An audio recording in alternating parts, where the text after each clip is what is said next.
Hello everyone, welcome to Voxcel's YouTube channel. In this video, we will talk about multiple choice questions. So without further ado, let's start.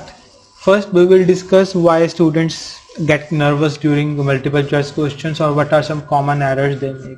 So what they get is they get confused between different options. So in this video we will see how to attempt such kind of questions with accuracy so that you can easily solve these questions and mark them correct every time. So let's begin. First we will read this particular question. What did the 2006 discovery of the animal bone reveal about the lynx? So this is our keyword 2006. So discovery about the animal bone. So like in this question it is given that we have discovered some animal bone in 2006 and it revealed something, it told us about something. So the animal's name is lynx. First option, its physical appearance was very distinctive. So our discovery told about the physical appearance and about its distinctiveness. Second option is saying the extinction was linked to spread of farming. So whatever this particular species is, it got extinct because we were using more land for farming. Okay. Third option is saying it vanished from Britain several thousand years ago, meaning to say if you look closely this is the similarity, but here it is saying the species extinct because of farming. Here they are just saying that the species extinct or vanished, one of the same thing, from Britain several thousand years ago. So in here the reason is not mentioned. D option, it survived. So here it is about survival, exact opposite of these two, in Britain longer than previously thought. So whatever the extinction date was being thought, it survived more than that. Let's just say it was thought that the species got extinct about 1000 years ago, but it was not like it survived for another 500, 200, 150, whatever the number of years is, it survived more than it was expected previously. So this is our keyword 2000, discovery of animal bone of lynx. So let's see. So again these questions are in like sequence, so we will find the first question first and then the second one. So there is a poem about written about 598 AD which describes hunting a mysterious animal called loin, but what was it? Nothing seemed to fit until 2006. This is our keyword, when the animal bone. So we know we found the animal bone dating from around the same period was found in the Kinsey cave in the northern England. Until the discovery, the lynx, a large spotted cat with a taser lead ears, was presumed to have died out of Britain at least 6000 years ago. So this is, you can say, a distractor word. I will tell you why. Just read with me for now. Before, the inhabitants of these islands took up farming. But the 2006 find, so here is the discovery in 2006. So whatever here is, these are like, you can say, distractor words, because if you are matching words, students will say farming, we have option for farming, we have several thousand years ago, but it was all before 2006. But in 2006 find, together with three other in Yorkshire and Scotland, is compelling evidence that lynx and the mysterious loin were in fact one and the same animal. If this is so, it would bring forward the tassel-eared cat estimated extinction date by roughly 5000 years. So here is our answer. So meaning to say, here it is written that the extinction was brought forward 5000 years, or roughly 5000 years, meaning to say it survived for 5000 more years than it was previously told. So not 6000 years ago, you can minus 5000 from that. Let's just say, so answer will be around 1000 years ago. So let's see its physical appearance. This we do not have any talk about this physical appearance of this particular species, so obviously it is not the answer. The students will get confused between these three options. So there they have told about farming, they have told about 6000 years ago, but it was, these two options was before 2006. So before 2006 discovery, we thought about these two options, but after 2006 discovery, we know that it survived more than it was previously thought. Okay, moving to the next question. What point does the writer make about large predators in the third paragraph? So now we know the location is in the third paragraph.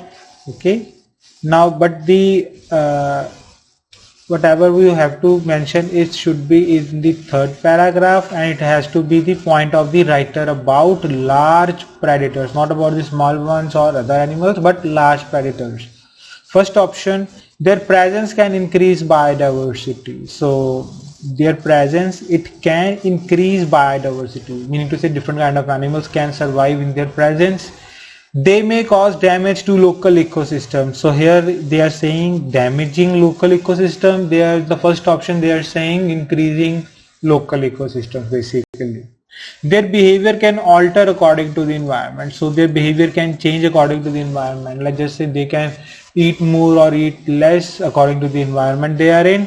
They should be reintroduced only to the areas where they were native. So is the writer saying about their introduction in the areas where they were native, or they should be introduced everywhere? Okay, let's see in the third paragraph.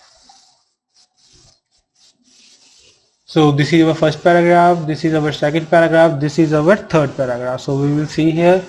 Rewilding means the mass restoration of damaged ecosystems. It involves letting trees return to places that have been denuded, allowing parts of the seabed to recover from trawling and dredging, permitting rivers to flow freely again. Above all, it means bringing back species.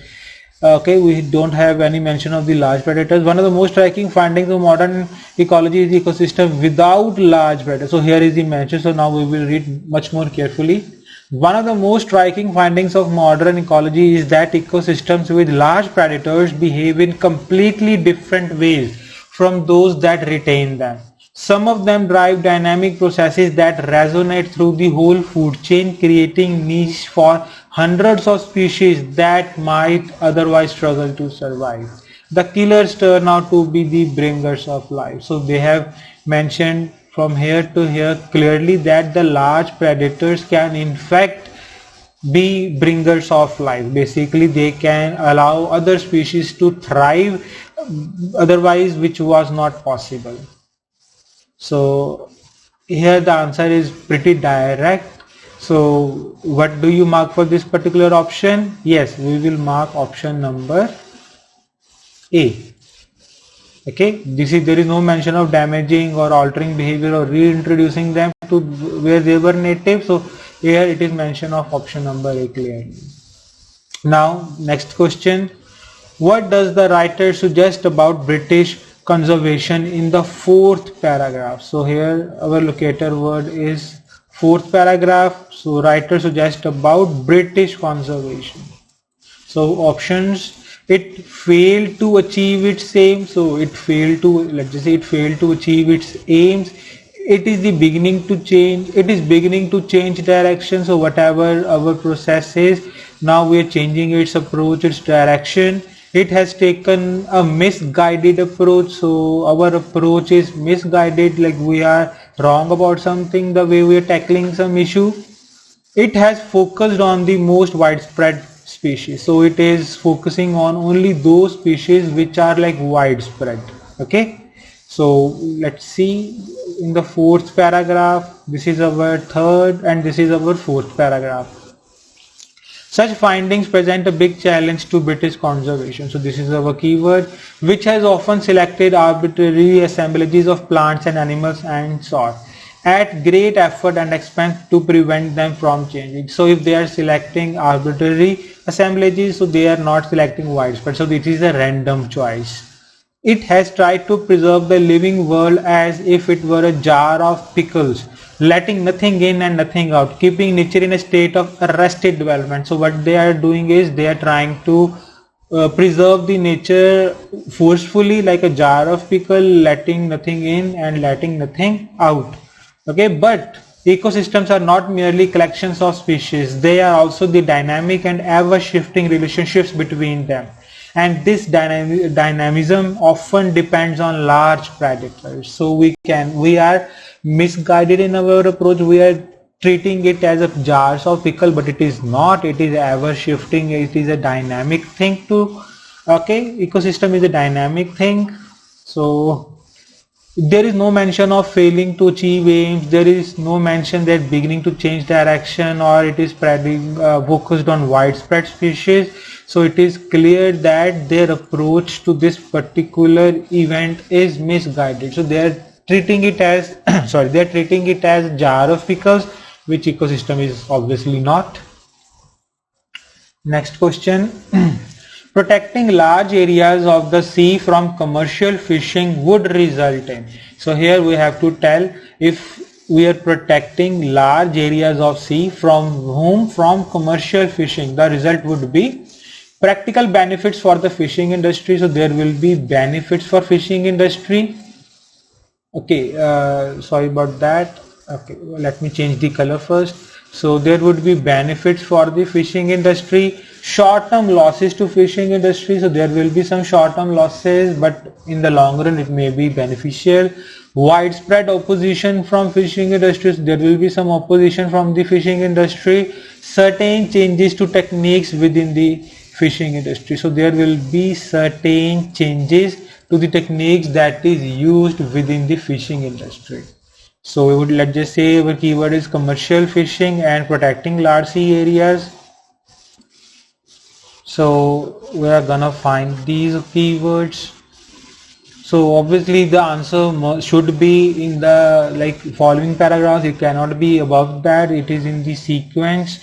At the sea, potential is even greater by protecting large. Okay, here is our keyword commercial fishing, and we are protecting this particular areas.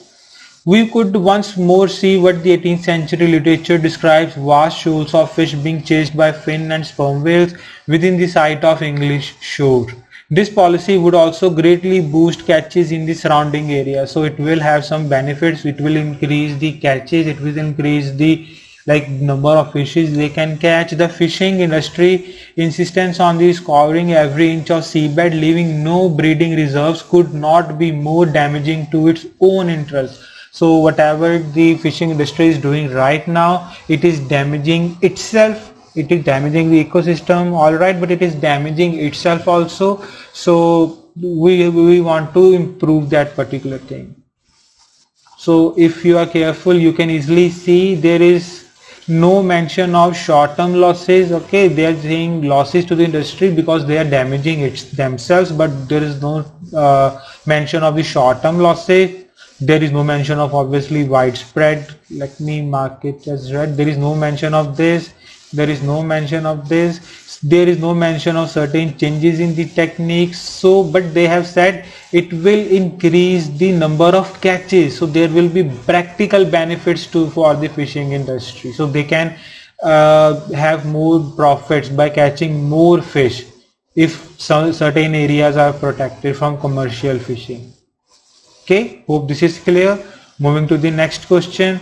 According to the author, what distinguishes rewilding from other environmental campaigns? So we have to see what is the thing that rewilding stands out from other environmental campaigns, because of what rewilding stands out, okay, from other environmental campaigns. First option, its objective is more achievable. So whatever the objective of rewilding, it is more achievable than those of the other environmental campaigns.